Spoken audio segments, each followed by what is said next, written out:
Jose Protasio Mercado Rizal y Alonso Rialonda, or popularly known as Jose Rizal, son of Mr. Francisco Rizal Mercado and Mrs. Teodora Alonso y Quintos. The national hero of the Philippines and pride of the Malayan race was born on June 19, 1861, in the town of Calamba, Laguna. He was the seventh child in a family of 11 children, 2 boys and 9 girls. He was a Filipino nationalist during the tail end of the Spanish colonial period of the Philippines. An ophthalmologist by profession, Rizal became a writer and a key member of the Filipino propaganda movement. Political reforms for the colony under Spain. He was executed by the Spanish colonial government for the crime of rebellion after an anti-colonial revolution, inspired in part by his writings, broke out. Though he was not actively involved in its planning or conduct, he ultimately approved of its goals, which eventually led to Philippine independence. He is widely considered one of the greatest heroes of the Philippines, and is implied by Philippine law to be one of the national heroes. He was the author of the novels No Limitang Here and El Filibusterismo and essays. Jose Rizal was a man incredible intellectual power, with amazing artistic talent as well.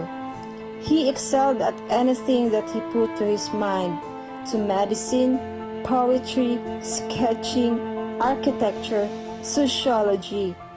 The list seems nearly endless. Thus, Rizal's martyrdom by the Spanish colonial authorities while he was still quite young was a huge loss to the Philippines and to the world at large. Today, the people of the Philippines honor him as their national hero. Dr. Jose Rizal was a great painter. He once demonstrated his talent for painting while in Dapitan. In 1894, Father Vicente Baliger thought of a backdrop for the Holy Week. He wanted one that's done in canvas oil painting. He heard of Rizal's painting ability and requested him to paint a beautiful backdrop for the church altar that would show a colonnaded court, seen from a wide-open gate like that a scene depicting the court of Pontius Pilate. Father Baliger sketched his idea based from a church in Barcelona, Spain, and after Rizal showed him his sketch, Rizal, with the help of Sister Agustina Montoya, a Filipina nun from Cavite who could paint, and Francisco Almirol, a native painter of Dapitan, started the difficult task of painting the scene in oil.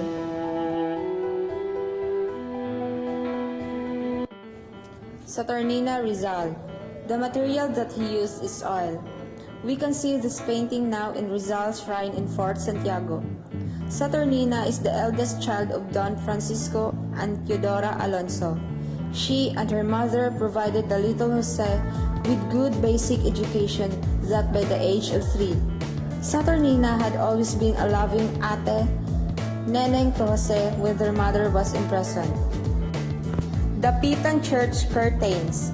The material that he used is oil. It was made in Dapitan on 1894. A painting on a pair of mother of pearl. The material that he used is oil. Shells painted by Rizal in Dapitan and given as a gift to Doña Leonor Valenzuela and later passed into the hands of Doña Margarita Valenzuela. Leonor Valenzuela is one of Rizal's love interests. She is a tall from Pagsanhan. Rizal sent her love notes written in invisible ink that could only be deciphered over the warmth of a lamp or candle. Spanish coat of arms. The material that he used is watercolor, done during a fiesta of San Rafael in Calamba in 1867. Christ crucified. The material that he used is crayon. It was made in Manila on 1974. Immaculate Conception. The material that he used is crayon. It was made in Manila on 1974. The Immaculate Conception, according to the teaching of the Catholic Church, was the conception of the Blessed Virgin Mary in her mother's womb, free from original sin by virtue of the foreseen merits of her Son, Jesus Christ. The Immaculate Conception is commonly confused with the doctrine of the Incarnation and the virgin birth of Jesus. Though the two deal with separate subjects, the Catholic Church teaches that Mary was conceived by normal biological means, but God acted upon her soul, keeping her immaculate at the time of her conception. Portrait of Moraita. The material that is used is crayon. It was made in Barcelona in 1885. These are the sculptures made by Rizal. Triumph of Death over Life. The material that he used was clay. This was given to Dr. Blumentritt in 1890 in Brussels. In the penetrating psychological analysis of the man by Mr. Blumentritt, there is mention of Rizal's sensitivity as an artist. Mr. Blumentritt being the possessor of 3 terracotta statues. Prometheus bound, the victory of death over life, and the triumph of the intellect over death. We are losing in Rizal not only a faithful friend of Germany and German scholarship, but also the only man with sufficient knowledge and resolution to open a way of modern thought into that far-off island world. Triumph of science over death.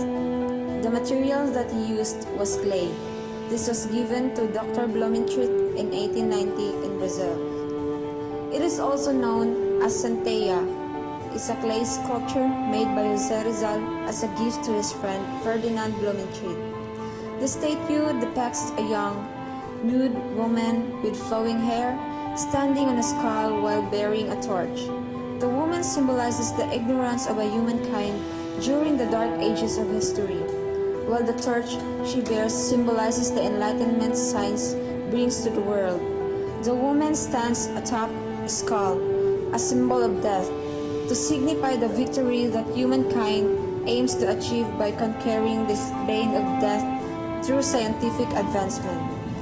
The motif of the statue is also used by various medical associations in the Philippines as their symbol, the most notable of which is the Philippine College of Surgeons. Bust of Father Jose Garrico. The material that he used was clay. It was made in Dapitan on 1894. He is also molded a bust showing his close friend, Padre Garrico, whom he deserves a lot. Oyang Dapitana. The material that he used was clay. It is made in Dapitan in 1893 to 1894. Oyang is said to be a nickname of a girl whose real name is Leonora or Theodora. This woman is the sculpture, maybe his mother or his former lover. It is a clay sculpture of a woman doing laundry. He did this wood sculpture in his second year of exile in Dapitan. Sacred Heart of Jesus. The material that he used was clay. This wooden sculpture was carved by Rizal while he was a student at the Ateneo Municipal. Probably it was made at any time in the period from 1875 till 1877. Model head of a Dapitan girl. The material that he used was clay. It was made in Dapitan. It is made by Rizal during his banishment to Mindanao. Composite statuette. A nude lady lying down. The material that he used was terracotta. It was molded in Brussels in 1890. Mother's Revenge.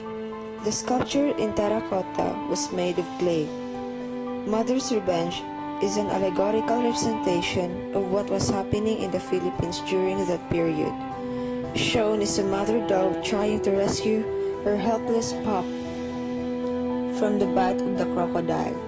The mother dog represents Mother Philippines and the patriots who are doing their best to save the defenseless countrymen, the pup, from the cruelty of the Spaniards as represented by the crocodile. When Dr. Jose Rizal was exiled in the Dapitan, Zamboanga, he made use of artistic talent to create a piece that would symbolize the martyrdom and the exploitation of the Indians by the colonizers. After more than 300 years of colonial rule, Rizal was the leading figure in the clamor of the independence. Inscribed at the base of the sculpture is Rizal Dapitan 1894. The sculpture is an important cultural property in the National Museum collection. Josephine Bracken, a medallion. The material that he used was wood. It was made in Dapitan in 1895 to 1896. Prometheus bound. The material that he used was clay. It was given to Dr. Blumentritt in 1890. Jose Rizal was once sculpted a small sculpture, Prometheus bound, that depicted Prometheus who brought fire to man according to the Greek myth. By Prometheus' very act of empowering mankind, Zeus punished him by chaining him on the Caucasus Mountains. Every day an eagle comes and eats his liver, only to be grown back again at night, so that on the next day the eagle will come again to eat. Wild boar. The material that he used was clay. The clay statue of a wild boar formed by Rizal in Dapitan. Orate Frantes. Let us pray, brethren. The material that he used was wax. It was illustrated in Alejandro's La Senda del Sacrificio. San Antonio de Padua. The material that he used was clay. Bust of Dr. Ricardo Carnicero. The material that he used was clay. It was made in Dapitan on 1892 till 1893. Saint Paul the Hermit. The material that he used was clay. It is given as a gift to Father Pablo Pastels by Rizal in Dapitan on 1893. Two gate columns depicting bust. The material that he used was wood. It was made in Dapitan when the water service was completed in 1895. Parting view of Manila. The material that he used was pencil, a sketchbook of Rizal on his first trip on May 1882. Biscuit mold. The material that he used was wood. It was made in Dapitan in 1893. Wooden platters. The material that he used was wood. It was made in Dapitan on 1894 till 1896. 4 wooden tops of different sizes. The material that he used was wood.